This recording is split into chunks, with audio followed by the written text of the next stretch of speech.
Olá, meu respeitável público, tudo bem com vocês? Eu sou o Juliano Bonfim e sejam bem-vindos a mais um vídeo do Portal dos Atores aqui no YouTube. O vídeo que eu vou apresentar essa semana para vocês é um pedido dos fãs do Instagram que estavam querendo saber um pouquinho mais sobre a minha vida. Todo mundo perguntava nas minhas redes sociais, fala um pouco sobre a sua carreira de ator, fala um pouco sobre as peças, sobre os trabalhos que você já fez. Então eu pensei nesse vídeo bonitinho para vocês aqui. Para não perder o costume, se inscreve no canal, ativa as notificações, dá um joinha porque você sabe, isso ajuda muito, incentiva muito, hein? E sem mais demoras, porque os 3 sinais já tocaram, vamos agora a 10 peças que eu já fiz.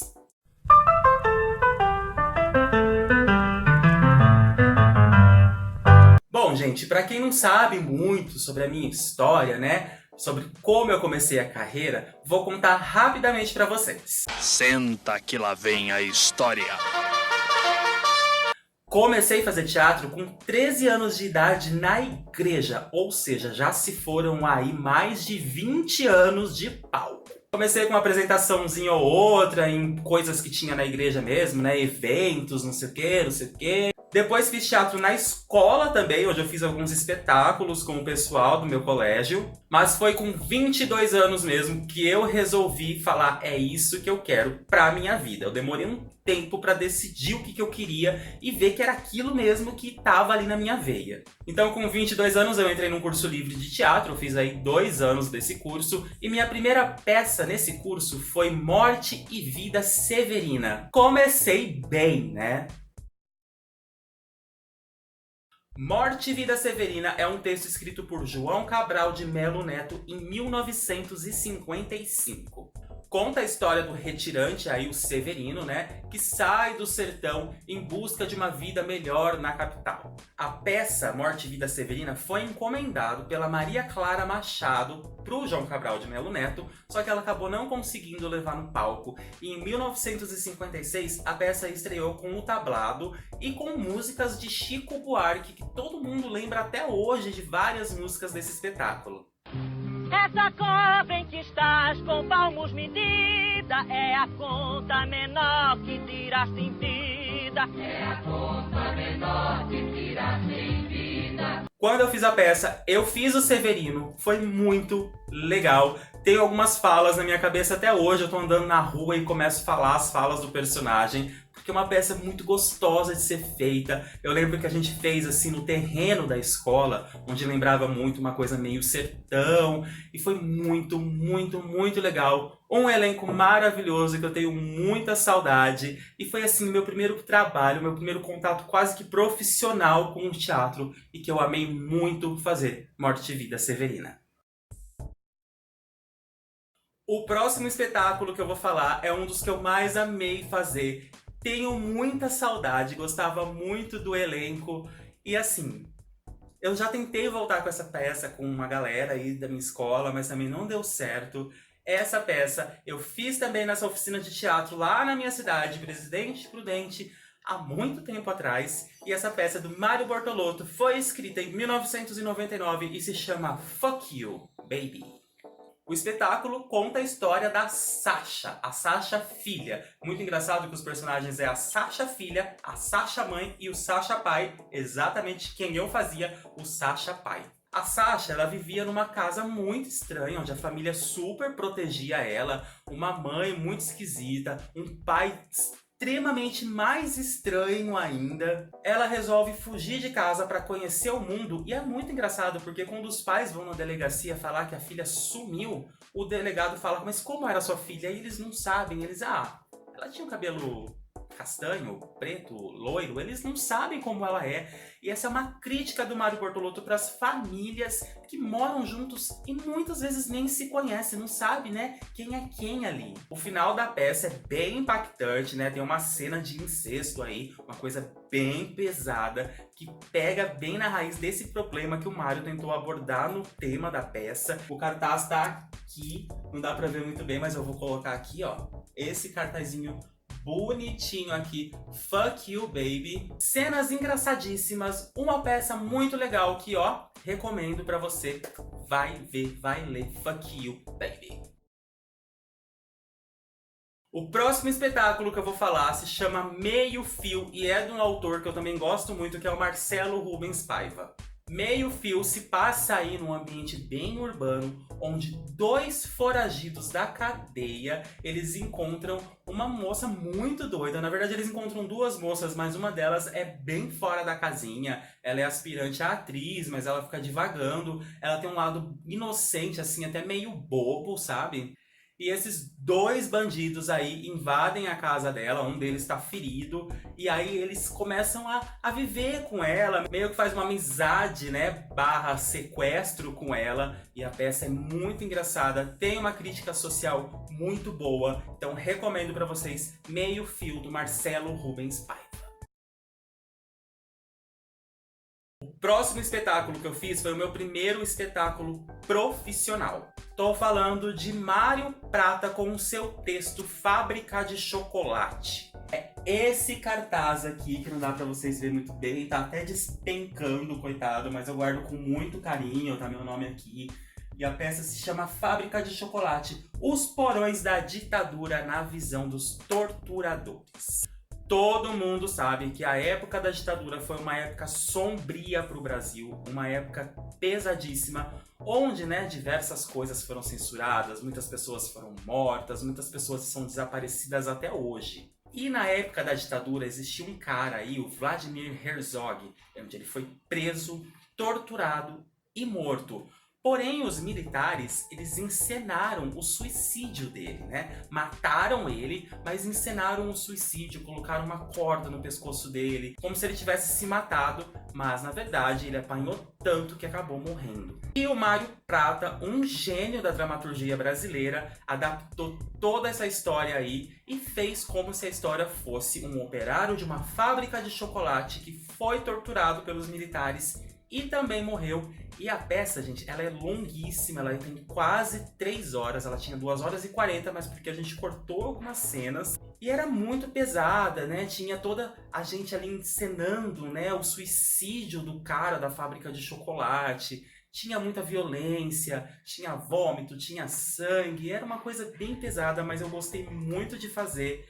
Viajei com essa peça e foi uma das peças que eu mais ganhei dinheiro fazendo, viu? Na peça eu interpretava um personagem chamado Baseado, que era um militar que não tava nem aí muito pro que aconteceu com o coitado do operário da fábrica. Meu personagem tava mais querendo ir embora, assistir o jogo de futebol dele, ficar com a esposa, tomar uma cervejinha e queria que aquilo acabasse logo. Era um personagem muito do mal, mas olha, foi uma peça muito legal de fazer.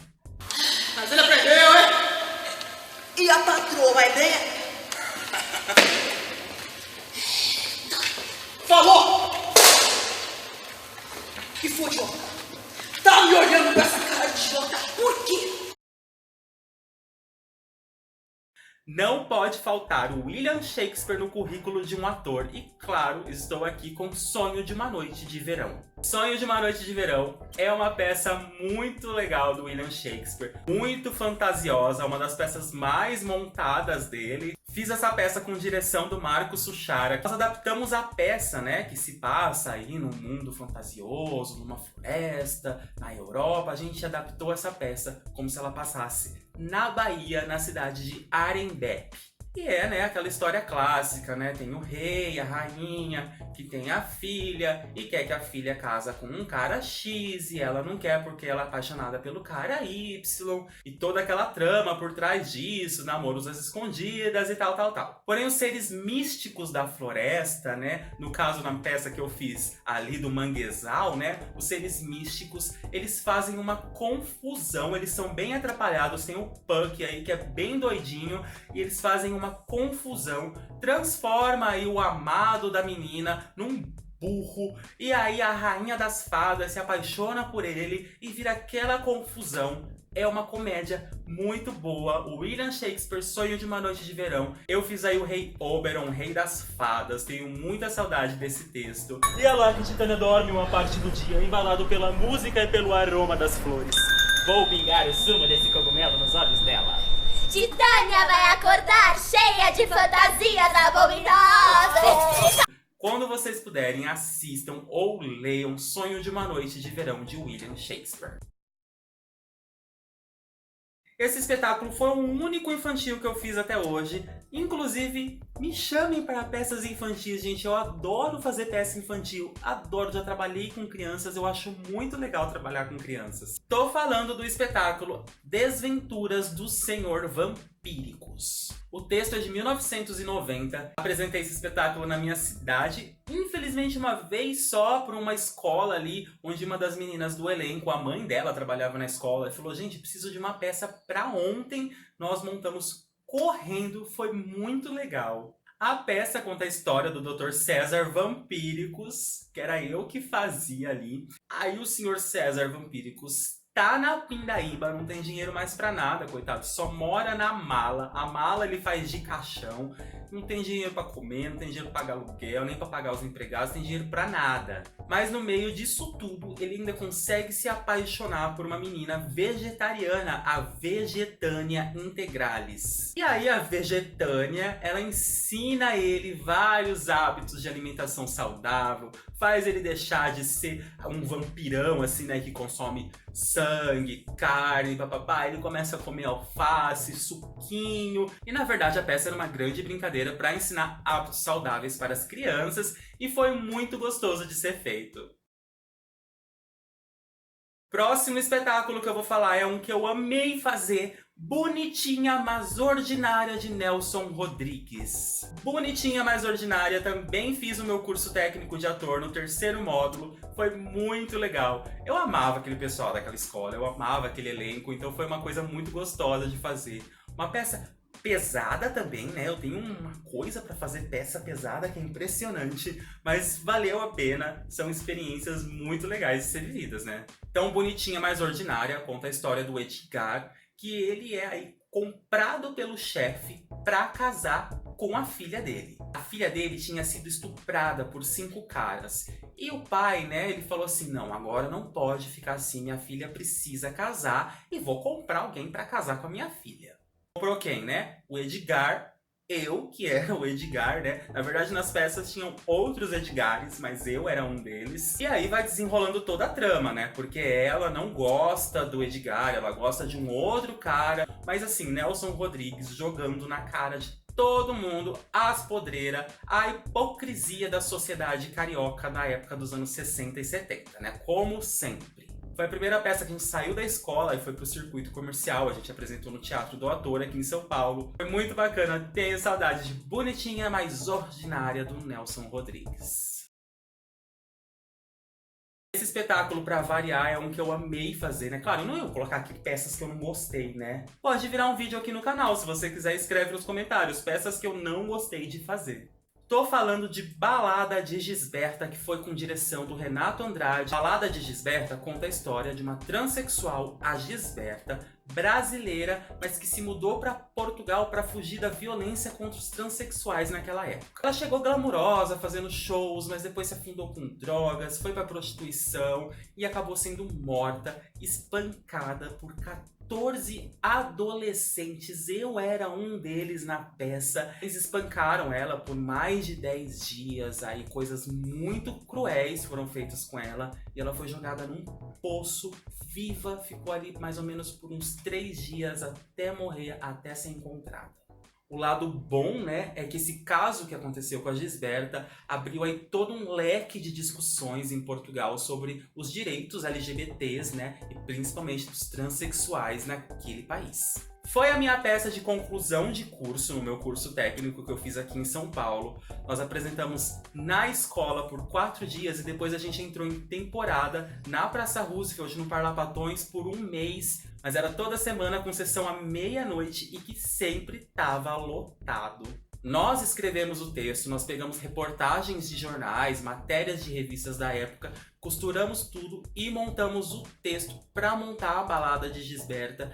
Um trabalho lindo, muito bem feito, com atores também muito bem entregues. Era uma coisa que a gente queria fazer muito na época. Eu fazia um dos meninos que batia na Gisberta, eu fazia um cara de 16 anos, eu tinha que tirar toda a minha barba, usava uma touquinha, tampava as minhas tatuagens com maquiagem. Inclusive, se você quiser um vídeo sobre como esconder as suas tatuagens para as peças, escreve aqui nos comentários, hein? Eu entrava no final, basicamente, só para matar a Gisberta, mas assim, era pesado, gente. Eu ficava ali no camarim ouvindo toda a peça e aquilo entrando em mim.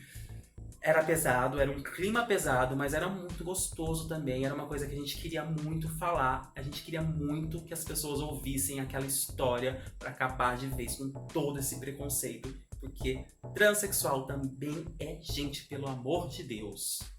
Minha alma fica leve e louca quando você beija minha boca. Hoje consumiu gota por gota, se você rasgar minhas roupas. Amo Balada de Gisberta, tenho muita saudade.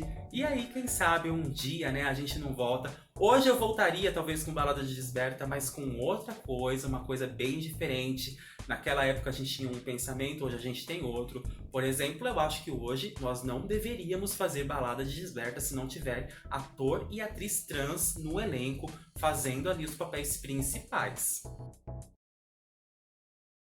O próximo espetáculo que eu vou falar é do Paulo Pontes, com participação do Chico Buarque, e se chama Gota d'Água.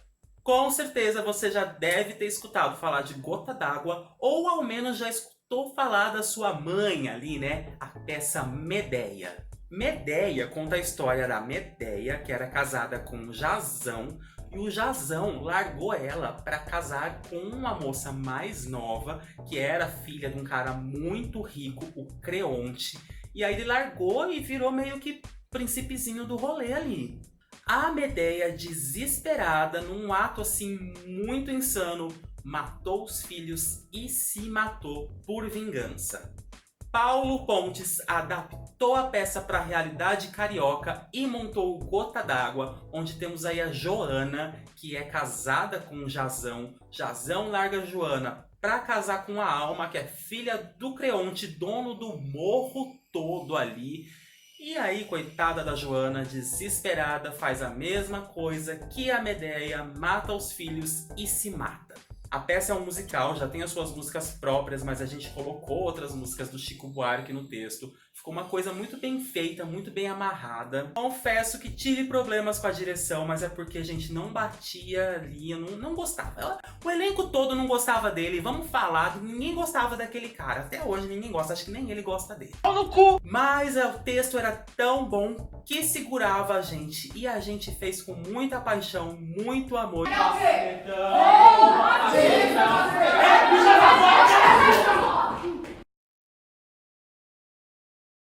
O último espetáculo dessa lista, vou puxar um pouco pro meu lado, porque é um espetáculo meu. No ano de 2011 eu tava muito, mas muito imerso mesmo no campo da atuação. Tava dando aula de teatro pra criança, aula de teatro num hospital psiquiátrico, montando 2, 3 espetáculos ao mesmo tempo. Mas como a gente nunca acha que trabalho é demais, eu peguei e fui escrever um monólogo, e então nasceu Dragão, que é um monólogo sobre a síndrome do pânico. Eu visitava muito o blog de um amigo chamado Marcelo Zorzeto, que ele escrevia textos muito legais. E eu começava assim, a juntar os textos dele, e eu falava, isso aqui é uma linha de alguém que tem algum transtorno. Parece que ele escreve sobre alguém que tem um transtorno.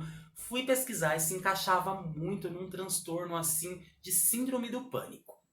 Comecei a costurar esse texto com outros relatos de pessoas com síndrome do pânico, até que achei a Yara, que tinha um blog muito legal, que era Yara Sindrominha. Inclusive foi de um dos textos da Yara que eu tirei o nome da peça, que é Dragão, porque ela coloca, né, a síndrome do pânico como se fosse um dragão adormecido que a qualquer momento pode acordar e paralisar a pessoa que tem síndrome do pânico.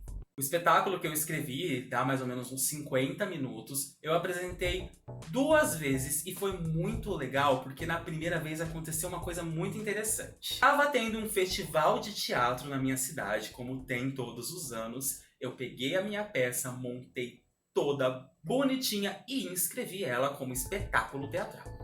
O cachê para quem apresentasse um espetáculo teatral era bem maior do que quem apresentasse nos outros módulos do espetáculo, por exemplo, modo de estudos, módulos de cenas curtas e tal. O cara que estava organizando o festival me ligou, falou, olha, não é um espetáculo, você nunca estreou isso, então como você sabe que é um espetáculo, jogou toda aquela historinha de quem não queria me pagar o tanto que eu merecia e me colocou em módulo de estudos. Aí eu fiquei muito bravo e falei, eu vou mostrar pra esse cara o que é um espetáculo. Atrevido, né? Consegui contatos muito legais de imprensa, divulguei a minha peça assim massivamente e no dia da apresentação faltou lugar. Teve gente que ficou pra fora, teve gente que fala até hoje que tem raiva de mim porque foi assistir e não conseguiu. Pessoas barradas na porta, teatro estourando de gente, gente em pé, gente no chão. Foi a peça que mais teve público naquela mostra daquele ano. Mostrei pra ele como se faz um espetáculo, tô aqui me sentindo sim, porque eu amo, gente. Eu amo muito esse texto que eu escrevi em 2011, Dragão, um monólogo sobre a síndrome do pânico.